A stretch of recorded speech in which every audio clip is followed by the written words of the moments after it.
د ناکامورا زوی هغه څه چې له پلاره مې زده کړي عملي کوم یې. د ډاکټر ناکامورا 14 کلن زوی کین له خپل پلار سره یو ځای د وژل شویو افغانانو کورنیو ته د خواخوږۍ پیغام وړاندې کولو ترڅنګ ویلي دي هغه څه چې مې له پلاره زده کړي دي عملي کوم یې. کین خاورو ته د خپل پلار د سپارلو مراسمو کې ویلي دي مخکې له دې چې 20 کلن شم پلان مې تل رټلم او ویل به یې چې یوازې خبرې کول کافي نه دي عمل کې ثابت کړه. هغه وایي پلار مې طبیعت ته د زړه له اخلاصه درناوی درلود. زما پلار هغه کس و چې غرونه سیندونه ونې حشرات او حیواناتو سره یې مینه لرله. د ناکامورا د جسد په نن خاورو ته وسپارل شو.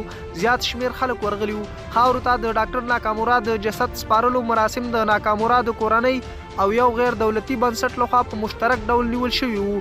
د هغه په تابوت اوس هم د افغانستان بیرغ وو.